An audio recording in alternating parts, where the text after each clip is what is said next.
Hello everyone, this is Ram Babu and welcome to Success Journey TV channel. 10th class లో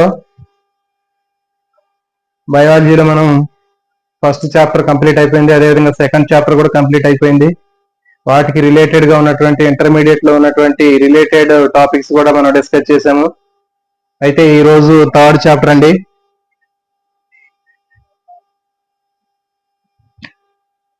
ఈ రోజు third chapter circulation అనేటటువంటి chapter మనం discuss చేద్దాం. దీంట్లోంచి బిట్స్ అనేవి ఏ విధంగా వస్తాయి ఏంటి అనేటటువంటిది చూద్దాం. ఈ చాప్టర్ కూడా చాలా చాలా ఇంపార్టెంట్ టాపిక్. దీంట్లోంచి ఖచ్చితంగా మనకి బిట్లు అనేవి రావడానికి అవకాశం ఉంటుంది.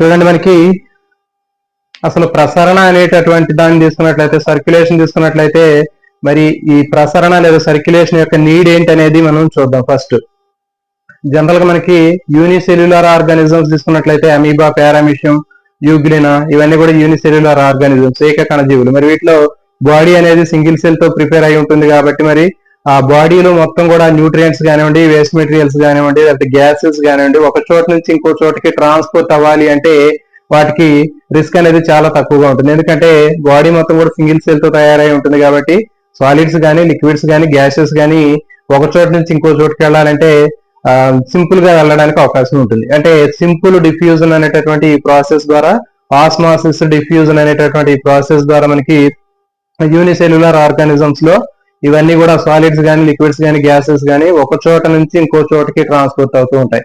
కానీ మల్టీ సెల్యులర్ ఆర్గానిజమ్స్ తీసుకున్నట్లయితే, మల్టీ సెల్యులర్ ఆర్గానిజమ్స్ లో మనకి బాడీ అనేది మిలియన్స్ ఆఫ్ సెల్స్ ఉంటాయి.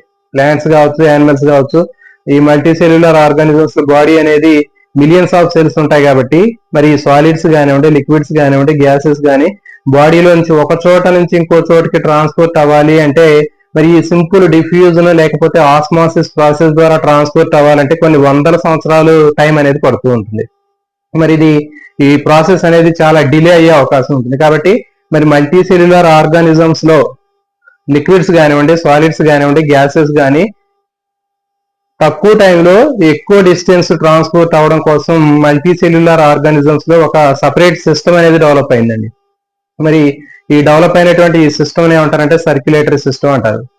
Single system the transport the solids, gases and liquids okay from one part to the another part. ఈ మల్టీ సెల్యులర్ ఆర్గానిజమ్స్ లో ఒకే సింగిల్ సిస్టమ్ అనేది ఉంటుంది. ఆ సింగిల్ సిస్టమ్ ఏం చేస్తుంది అంటే single system transport the entire solids, liquids, gases. Okay system ద్వారా solids కానివ్వండి, లిక్విడ్స్ కానివ్వండి, గ్యాసెస్ కానీ బాడీలో ఒక చోట నుంచి ఇంకో చోటకి ట్రాన్స్పోర్ట్ అవుతూ ఉంటాయి. మరి ట్రాన్స్పోర్ట్ అయ్యేటటువంటి ఎఫెక్టివ్ గా ట్రాన్స్పోర్ట్ అయ్యేటటువంటి ఈ సిస్టమ్ నే ట్రాన్స్పోర్ట్ సిస్టమ్ అంటారు. అంటే ప్రసరణ వ్యవస్థ అని చెప్తారు. అంటే ఘన పదార్థాలు, ద్రవ పదార్థాలు, వాయు పదార్థాలు అనేవి ఈ మూడు రకాలైనటువంటి మెటీరియల్స్ ని ట్రాన్స్పోర్ట్ చేయడానికి ఒక సింగిల్ సిస్టమ్ మాత్రమే ఉంటుంది. కేవలం ఒకే సింగిల్ సిస్టమ్ ద్వారా మనం తినేటటువంటి ఫుడ్ లో ఉన్నటువంటి సాలిడ్స్ కానివ్వండి, లేకపోతే మనం తాగేటటువంటి లిక్విడ్స్ కానివ్వండి, లేకపోతే మనం పీల్చేటటువంటి గ్యాసెస్ కానివ్వండి, ఇవన్నీ కూడా మనకి బాడీలో ఉన్నటువంటి అన్ని సెల్స్ కి ట్రాన్స్పోర్ట్ అవ్వాలి అంటే ఒకే ఒక సింగిల్ సిస్టమే మూడింటిని, సాలిడ్స్ ని, లిక్విడ్స్ ని, గ్యాసెస్ ని ట్రాన్స్పోర్ట్ చేస్తుంది. సో వీటిని ఈ సిస్టమ్ ఏమంటారంటే సర్క్యులేటరీ సిస్టమ్ లేకపోతే ప్రసరణ వ్యవస్థ అని చెబుతారు. కాబట్టి మనకి ఇది బహుకణ జీవులు తీసుకున్నట్లయితే మల్టీ సెల్యులర్ ఆర్గానిజమ్స్ లో ఈ ట్రాన్స్పోర్టేషన్ సిస్టమ్ లో మెయిన్ గా ఉండేటటువంటి పార్ట్స్ ఏంటి అంటే హార్ట్ ఉంటుంది, నెక్స్ట్ బ్లడ్ వెజిల్స్ ఉంటాయి, బ్లడ్ ఉంటుంది. సో ఇవి దీనికి సంబంధించినటువంటి ముఖ్యమైనటువంటి పార్ట్స్. అంటే సర్క్యులేటరీ సిస్టమ్ తీసుకున్నట్లయితే, అదే యానిమల్స్ తీసుకుంటే యానిమల్స్ లో ఈ సర్క్యులేటరీ సిస్టమ్ లేదా ట్రాన్స్పోర్టేషన్ సిస్టమ్ లో మెయిన్ ఆ సర్క్యులేటింగ్ ఆర్గాన్ అనేటటువంటిది ఉంటుంది. హార్ట్ ఉంటుంది, తర్వాత బ్లడ్ వెజిల్స్ ఉంటాయి, తర్వాత బ్లడ్ ఉంటుంది. ఇవి మూడు ముఖ్యమైనటువంటి పార్ట్స్ ట్రాన్స్పోర్టేషన్ సిస్టమ్ లో. అదే ప్లాంట్స్ తీసుకున్నట్లయితే గ్జైలము, ఫ్లోయం అనేటటువంటివి ఉంటాయి. గ్జైలం వాటర్ ట్రాన్స్పోర్ట్ చేస్తుంది, ఫ్లోయము న్యూట్రియంట్స్ ట్రాన్స్పోర్ట్ చేస్తుంది. అంటే దారువు పోషక కణజాలాన్ని కలిపి ప్రసరణ కణజాలం అంటారు కదా. కాబట్టి మొక్కలు తీసుకున్నట్లయితే మొక్కల్లో దారువు పోషక కణజాలం కలిసి తయారైనటువంటి ప్రసరణ కణజాలం ఏదైతే ఉందో ఆ ప్రసరణ కణజాలం అనేది మనకి ట్రాన్స్పోర్టేషన్ టిష్యూగా చెప్పడం జరుగుతుంది. కాబట్టి ఇక్కడ మనకి ఈ చాప్టర్ లో ట్రాన్స్పోర్టేషన్ సిస్టమ్ లేకపోతే ప్రసరణ అనేటటువంటి సర్క్యులేషన్ అనేటటువంటి దాన్ని తీసుకున్నట్లయితే ఫస్ట్ గా ముందు యానిమల్స్ లో ఉన్నటువంటి ఈ సర్క్యులేషన్ కి సంబంధించినటువంటి డీటెయిల్స్ నేర్చుకుందామండి. అంటే హార్ట్ ఎట్లా ఉంటుంది, దాని యొక్క స్ట్రక్చర్ ఎట్లా ఉంటుంది, తర్వాత ఇది బ్లడ్ వెజిల్స్ ఎట్లా ఉంటాయి, ఆ బ్లడ్ వెజిల్స్ హార్ట్ లో నుంచి ఆ బ్లడ్ ని బాడీలో ఉన్నటువంటి అన్ని పార్ట్స్ కి ఎట్లా ట్రాన్స్పోర్ట్ చేస్తున్నాయి అనేటటువంటిది మనం ఈ చాప్టర్ లో నేర్చుకున్నాం. చూడండి, ఇక ప్లాంట్స్ తీసుకున్నట్లయితే ప్లాంట్స్ లో కూడా మనకి కోనిఫెర్ ఇలాంటి ప్లాంట్స్ తీసుకున్నట్లయితే అవి 100 మీటర్స్ కంటే ఎక్కువ హైట్ ఉంటాయి. మరి అంత హైట్ ఉన్నటువంటి ప్లాంట్స్ ఈ న్యూట్రియంట్స్ కానివ్వండి లేకపోతే ఇంకా గ్యాసెస్ ని కానివ్వండి ఒక చోట నుంచి ఇంకో చోటికి ట్రాన్స్పోర్ట్ చేయాలి అంటే మరి ఆ డిఫ్యూజన్ కానివ్వండి లేకపోతే ఆస్మాసిస్ ప్రాసెస్ అనేది సరిపోదు. కాబట్టి మల్టీ సెల్యులర్ ఆర్గానిజమ్స్ లో ఒక ఎఫెక్టివ్ సిస్టమ్ అనేటటువంటిది డెవలప్ అయింది. ఆ డెవలప్ అయినటువంటి సిస్టమే ట్రాన్స్పోర్టేషన్. ఈ ట్రాన్స్పోర్టేషన్ ద్వారా ప్లాంట్స్ లో కానివ్వండి, యానిమల్స్ లో కానివ్వండి, ఫుడ్ కానివ్వండి, ఇంకా రకరకాలైనటువంటి సాలిడ్స్, లిక్విడ్స్, గ్యాసెస్ అన్ని కూడా సింగిల్ సిస్టమ్ అనేది ట్రాన్స్పోర్టేషన్ చేస్తుంది. నెక్స్ట్ హార్ట్ బీట్ అండి. తెలంగాణలో తర్వాత ఏపీలోను ఇద్దరికి కూడా మనకి 10th క్లాస్ బయాలజీ బుక్ అనేది దాదాపు రెండు సేమ్ ఒకే రకంగా ఉంటాయి. మరి తీసుకున్నట్లయితే ఈ చాప్టర్ లోంచి ప్రతి ఒక్క పేజీ కూడా మీరు చదవాల్సినటువంటి అవసరం ఉంటుంది. ఎందుకంటే మనకి అడిగేటటువంటి బిట్స్ అనేవి ఎట్లా అడుగుతాడంటే మనం కేవలం ఇంపార్టెంట్ క్వశ్చన్ చదువుకోవడం కాదు, అర్థమవుతుంది కదా. కాబట్టి మనకి ఒక పారాగ్రాఫ్ ని క్షుణ్ణంగా అర్థం చేసుకుని అవగాహన చేసుకున్నట్లయితేనే మనం ఆన్సర్ చేయగలుగుతాము. అంటే ఇచ్చినటువంటి స్టేట్మెంట్స్ 3-4 స్టేట్మెంట్లు ఇచ్చి 4 స్టేట్మెంట్ లో సరైనటువంటి స్టేట్మెంట్ ఏది, రైట్ స్టేట్మెంట్ ఏది, రాంగ్ స్టేట్మెంట్ ఏది, ఎన్ని కరెక్ట్ అయినాయి, ఎన్ని రాంగ్ ఉన్నాయి అనేటటువంటి అడగడానికి అవకాశం ఉంటుంది. కాబట్టి మరి ప్రిపేర్ అయ్యేటప్పుడు మొత్తం బయాలజీని మాత్రం పూర్తిగా అర్థం చేసుకొని క్షుణ్ణంగా అవగాహన చేసుకొని చదువుకోవడం వల్ల మీకు ఎక్కువ మార్కులు స్కోర్ రావడానికి అవకాశం ఉంటుంది. మరి అట్లా కాకుండా మీరు బాగా స్పీడ్ గా త్వరగా చదువుకోవాలనే ఉద్దేశంతో ఎక్కువ స్పీడ్ గా చదివినట్లయితే మీకు ఈ మార్కులన్నీ పోయే అవకాశం కనిపిస్తూ ఉంటుంది. చూడండి, ఇక్కడ మనకి యాక్టివిటీ 1 ఇచ్చాడండి. యాక్టివిటీ 1 తీసుకున్నట్లయితే మనకి పల్స్. సో జనరల్ గా మనకి చూడండి పల్స్ తీసుకున్నట్లయితే మనకి ఇండెక్స్ ఫింగర్ తర్వాత ఈ మిడిల్ ఫింగర్ ని ఎక్కడ పెట్టాలి అంటే ఇక్కడ ఈ రిస్ట్ దగ్గర ఈ తంబుకి కింద కొంచెం పెట్టాలి. ఇట్లా పెట్టినప్పుడు మనకి లోపల నుంచి ఒక రిథమికల్ గా ఒక సంథింగ్ పుషింగ్ అనేటటువంటి ఫీలింగ్ అనేది మనకి ఆ ఇండెక్స్ ఫింగర్ ని మిడిల్ ఫింగర్ ని లోపల నుంచి ఒక పుషింగ్ అనేది మనకి పుష్ చేసుకున్నట్లు ఫీల్ అవుతూ ఉంటాం. సో కాబట్టి ఆ పుష్ ఏదైతే ఉందో దాన్ని ఏమంటారంటే నాడి అంటారు, నాడీ స్పందన అంటారు. Okay, if we keep our index finger and middle finger at the wrist region just below the thumb, okay, there is a rhythmical movements pushing your index and middle fingers rhythmically. లోపల నుంచి మనకి ఒక rhythmical గా up and downs feelings అనేవి కనిపిస్తూ ఉంటాయి. So మరి ఈ ఫీలింగ్స్ ఏం చెప్తారంటే ఈ ఫీలింగ్ ఏదైతే ఉందో ఆ మూమెంట్స్ ఏవైతే ఉన్నాయో వాటిని నాడీ స్పందన లేకపోతే పల్స్ అని చెప్పడం జరుగుతుంది. మరి అయితే ఈ పల్స్ అనేటటువంటి దాన్ని మనం ఒక నిమిషానికి ఎన్నిసార్లు ఈ పల్స్ అనేది జరుగుతుందో మనం కౌంట్ చేస్తాం. ఒక నిమిషానికి జరిగేటటువంటి ఆ పల్స్ లేదా నాడీ స్పందనల్ని నాడీ స్పందనల సంఖ్య అంటారు, పల్స్ రేట్ అంటారు. పల్స్ రేట్ అంటే ఒక నిమిషానికి మనకి ఇక్కడ ఈ నాడీ ఎన్నిసార్లు ఆ నాడీ కొట్టుకుంటుందో ఆ నాడీ కొట్టుకునేటటువంటి నంబర్ ఆఫ్ పల్సెస్ ఏవైతే ఉన్నాయో దాన్ని మనం పల్స్ రేట్ పర్ మినిట్ అంటారండి. పల్స్ రేట్ పర్ మినిట్ అంటే ఒక నిమిషానికి నాడీ ఎన్నిసార్లు మనకి పుషింగ్స్ ని చూపిస్తూ ఉందో దాన్ని నాడీ స్పందనల సంఖ్య ఒక నిమిషానికి అని చెప్పడం జరుగుతుంది. మరి అయితే ఇక్కడ ఒక యాక్టివిటీ కూడా ఇవ్వడం జరిగింది. అయితే ఈ నాడీ స్పందనల సంఖ్య ఎట్లా ఉంటుంది అనేది మనకి ఇక్కడ యాక్టివిటీలో ఇవ్వడం జరిగింది. మరి ఈ నాడీ స్పందనల సంఖ్య ఒక నిమిషానికి జరిగేటటువంటి నాడీ స్పందనల సంఖ్య అనేది మారుతూ ఉంటుంది. అంటే పరిస్థితిని బట్టి మారుతూ ఉంటుంది, సిచ్యువేషన్ బట్టి మారుతూ ఉంటుంది, ఏజ్ ని బట్టి మారుతూ ఉంటుంది. అంటే చిన్నపిల్లల్లో ఒక రకంగా ఉంటుంది, పెద్దవాళ్ళలో ఒక రకంగా ఉంటుంది ఈ పల్స్ రేట్ అనేది. అదే విధంగా మనం చేసేటటువంటి ఆ యాక్టివిటీస్ ని బట్టి కూడా మారుతుంది. మనం ఏమైనా టెన్స్ గా ఫీల్ అయినప్పుడు కానీ, అంటే ఎక్కువగా ఆందోళన పడినప్పుడు కానివ్వండి, లేకపోతే ఉద్రేక పడినప్పుడు కానివ్వండి, భయపడినప్పుడు కానీ ఈ పల్స్ అనేటటువంటిది ఇంక్రీజ్ అవుతుంది, వాల్యూ అనేది ఇంక్రీజ్ అవుతుంది. అంటే ఒక నిమిషానికి జరిగేటటువంటి ఆ పల్స్ ఏదైతే ఉందో పల్స్ రేటు నాడీ స్పందనల సంఖ్య అనేది మారుతూ ఉంటుంది. మనం మెట్లు ఎక్కినప్పుడు కానివ్వండి, లేకపోతే రన్నింగ్ చేసినప్పుడు కానివ్వండి, జాగింగ్ చేసినప్పుడు కానివ్వండి, మనకి ఈ నంబర్ ఆఫ్ పల్స్ అనేది ఇంక్రీజ్ అవుతుంది. నాడీ స్పందనల సంఖ్య, ఒక నిమిషానికి జరిగే నాడీ స్పందనల సంఖ్య అనేది పెరుగుతుంది. మనం విశ్రాంతి స్థితిలో ఉన్నప్పుడు, మనం రెస్టింగ్ పొజిషన్ లో ఉన్నప్పుడు, విశ్రాంతి స్థితిలో ఉన్నప్పుడు ఈ నాడీ స్పందనలు లేదా ఈ పల్స్ రేట్ అనేది తక్కువగా ఉంటుంది. మనం ఎక్సర్సైజ్ చేసినప్పుడు కానివ్వండి, లేకపోతే యాంగ్జైటీగా ఫీల్ అయినప్పుడు కానివ్వండి, టెన్స్ గా ఫీల్ అయినప్పుడు కానివ్వండి, రన్నింగ్ చేసినప్పుడు కానివ్వండి, పరిగెత్తినప్పుడు కానివ్వండి, లేకపోతే స్టెప్స్ ఎక్కినప్పుడు కానివ్వండి, మనకి ఈ పల్స్ రేట్ అనేది మారుతుంది, గుర్తుపెట్టుకోండి.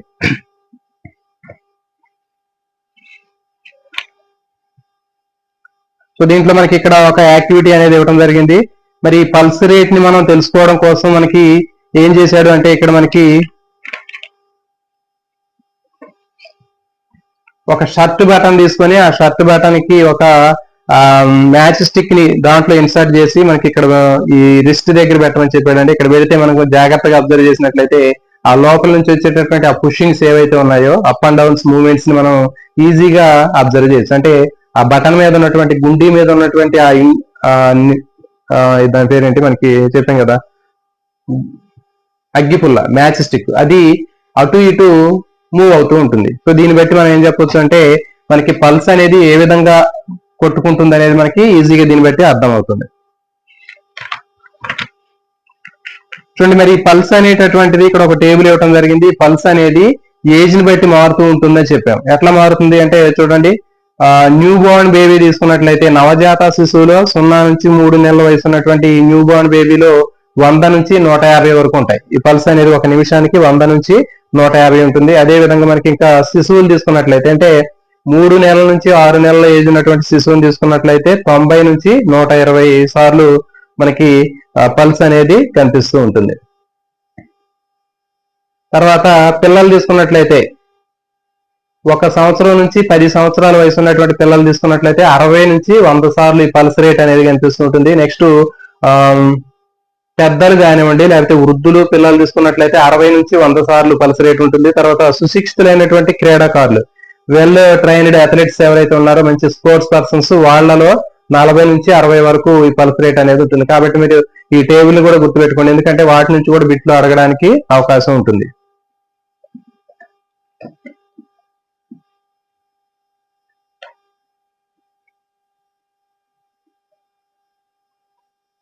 తర్వాత మరి చూడండి, పల్స్ రేటు తర్వాత హార్ట్ బీట్. ఇప్పుడు మనం పల్స్ రేట్ గురించి చూసాం. అంటే ఏంటి, మనకి నాడి ఒక నిమిషానికి ఎన్నిసార్లు నాడీ స్పందనలు జరుగుతాయో దాన్ని పల్స్ రేట్ అని చెప్పాం. అదే విధంగా హార్ట్ రేట్ లేదా హార్ట్ బీట్ అంటే, ఒక నిమిషానికి హార్ట్ ఎన్నిసార్లు బీటింగ్ చేస్తుందో దాన్ని హార్ట్ బీట్ అంటారు. హృదయ స్పందనల సంఖ్య ఒక నిమిషానికి అంటారు. కాబట్టి ఈ రెండింటికి సంబంధం ఉంటుందండి. అంటే ఒక నిమిషానికి గుండె కొట్టుకునేటటువంటి ఆ స్పందనల సంఖ్య, ఒక నిమిషానికి నాడీ స్పందనల సంఖ్యకు సంబంధం అనేది ఉంటుంది. ఇవి రెండు కూడా సేమ్ ఉంటాయి. అంటే ఒక నిమిషానికి జరిగేటటువంటి నాడీ స్పందనల సంఖ్య ఒక నిమిషానికి జరిగేటటువంటి హృదయ స్పందనల సంఖ్యకు సమానంగా ఉంటుంది. Always pulse rate is equals to the heart rate. Heart rate pulse rate ఎప్పుడు కూడా ఈక్వల్ గా ఉంటాయి. ఫర్ ఎగ్జాంపుల్, ఇప్పుడు మనం రెస్టింగ్ పొజిషన్ లో ఉన్నప్పుడు, విశ్రాంతి స్థితిలో ఉన్నప్పుడు మనకి పల్స్ రేట్ అనేది ఫర్ ఎగ్జాంపుల్ ఒక 70 ఉంది అనుకున్నాం. పల్స్ రేట్ 70 ఉంటే ఈక్వల్ గా హార్ట్ రేట్ కూడా అంతే ఉంటుంది. అంటే ఒక నిమిషానికి గుండె కొట్టుకునేటటువంటి ఆ స్పందనల సంఖ్య కూడా సేమ్ 70 ఉంటుంది.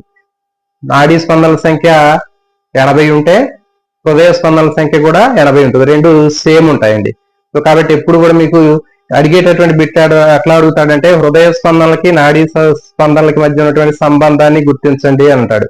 What is the relation between pulse rate and heart rate అని అడుగుతాడు. సో కాబట్టి ఇచ్చేటటువంటి ఆప్షన్స్ లో హృదయ స్పందన నాడీ స్పందనల సంఖ్యకు సంబంధం ఉండదు. నాడీ స్పందనల సంఖ్య ఎక్కువగాను హృదయ స్పందనల సంఖ్య తక్కువగా ఉంటుంది.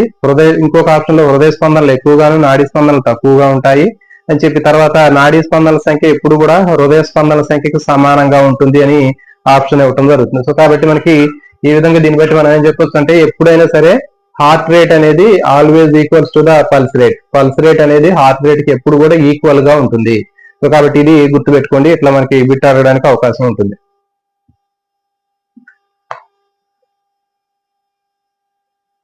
నాడీ సూచిక తయారు చేయడానికి కావాల్సినటువంటి పరికరాల్లో లేనటువంటిది అని అడగొచ్చండి. సో కాబట్టి మనకి ప్రతిదీ కూడా బిట్ అనేది ఎట్లా ఉంటుందంటే గతంలో లా కాదు, ప్రతి ఒక్క పారాగ్రాఫ్ ని కూడా మనం క్షుణ్ణంగా అవగాహన చేసుకుని చదవాలండి. సో చూడండి, మరి దీంట్లో అడిగేటటువంటి బిట్టు చూడండి, నాడీ సూచికని ఎట్లా తయారు చేయాలి అంటే చెప్పాము మనం. ఏది ఒక షర్ట్ బటన్ కావాలని చెప్పాము, లేకపోతే ఒక ఇంజెక్షన్ బాటిల్ క్యాప్, తర్వాత ఒక అగ్గిపుల్ల మ్యాచ్ స్టిక్.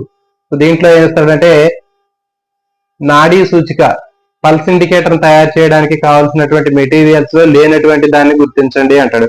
సో దాంట్లో ఇచ్చినటువంటి ఆప్షన్ లో షర్ట్ బటన్, తర్వాత injection bottle cap, next match stick, తర్వాత ఇంకొకటి వేరే ఆప్షన్ ఏదైనా వేరే ఆప్షన్ ఇవ్వచ్చు. అంటే ఫర్ ఎగ్జాంపుల్ ఇంకేదైనా స్లైడ్, లేకపోతే ఇంకా ఒక ఆప్షన్ వేరేది ఇవ్వచ్చు. అర్థమైంది కదా. కాబట్టి ఇక్కడ మనం గుర్తుపెట్టుకునేది ఏది అంటే పల్స్ ఇండికేటర్ తయారు చేయాలంటే మనకి ఒక షర్ట్ బటన్ కానివ్వండి, లేకపోతే మనకి ఇంజెక్షన్ బాటిల్ క్యాప్ కానివ్వండి కావాలి. దాంతో పాటు ఒక మ్యాచ్ స్టిక్, ఇవి ముఖ్యమైనవి. దీంతో పాటు వేరే ఏదైనా ఆప్షన్ ఇచ్చినట్లయితే దాంట్లో అది లేదని గుర్తించండి. నెక్స్ట్ చూడండి, దీంట్లో నెక్స్ట్ ఆ టేబుల్ కింద మనకి రెనే లెన్నెక్, మరి స్టెథోస్కోప్ ని కనుక్కున్నటువంటి శాస్త్రవేత్త ఎవరు అంటే రెనే లెన్నెక్ అనే శాస్త్రవేత్త ఈ స్టెథోస్కోప్ ని కనుక్కోవడం జరిగిందండి. మరి ఇది కూడా చాలా చాలా ఇంపార్టెంట్. బిట్టు 1816లో కనుక్కోవడం జరిగింది. రెనే లెన్నెక్ అనేటటువంటి శాస్త్రవేత్త స్టెథోస్కోప్ ని 1816 సంవత్సరంలో దీన్ని ఇతను కనుక్కోవడం జరిగింది. అయితే ఇతను కనుక్కోవడానికంటే ముందు అసలు ఏం జరిగిందంటే, గతంలో అతను కనుక్కోవడానికంటే ముందు స్టెథోస్కోప్ అనేది లేదంటే హార్ట్ బీట్ ని తెలుసుకోవడానికి స్టెథోస్కోప్ ని ఉపయోగిస్తూ ఉంటారు. అంటే ఒక నిమిషానికి హృదయం ఎన్నిసార్లు స్పందిస్తుంది, హార్ట్ బీట్ పర్ మినిట్ ని తెలుసుకోవడం కోసం ఉపయోగించేటటువంటి ఆ పరికరం ఏదైతే ఉందని స్టెథోస్కోప్ అని చెప్పడం జరుగుతుంది. మరి ఆ స్టెథోస్కోప్ ని కనుక్కున్నటువంటి శాస్త్రవేత్త రెనే లెన్నెక్ అని చెప్పాము. అతనికంటే ముందు ఈ స్టెథోస్కోప్ అనేది లేదు. మరి ఎట్లా కనుక్కున్నారు అంటే, అంతకుముందు మరి ఒక నిమిషానికి జరిగే హృదయ స్పందనలు, హార్ట్ బీట్ పర్ మినిట్ ని తెలుసుకోవడం కోసం ఎలా చేసేవాళ్ళు అంటే, డైరెక్ట్ గా ఎవరైతే పేషెంట్ ఉన్నాడో, లేకపోతే ఎవరి హార్ట్ బీట్ తెలుసుకోవాలో వాళ్ళ హార్ట్ దగ్గర చెవిని పెట్టి డైరెక్ట్ గా వాళ్ళు తెలుసుకునేవాళ్ళు. అంటే ఒక నిమిషం పాటు చెవిని హార్ట్ దగ్గర నుంచి ఒక నిమిషానికి ఎన్నిసార్లు హార్ట్ బీట్ అవుతుంది అనేది కౌంట్ చేసేవాళ్ళు.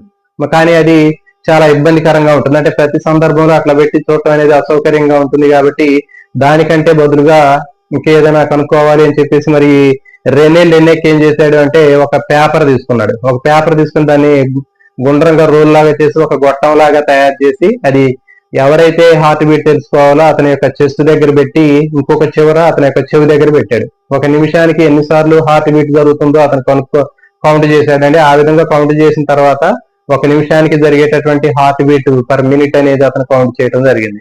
కానీ తర్వాత ఏం చేశాడంటే, ఆ పేపర్ కి బదులుగా ఒక బ్యాంబూ ట్యూబ్ ని ఉపయోగించాడు. అంటే ఒక వెదురు గొట్టాన్ని అతను ఉపయోగించడం జరిగింది.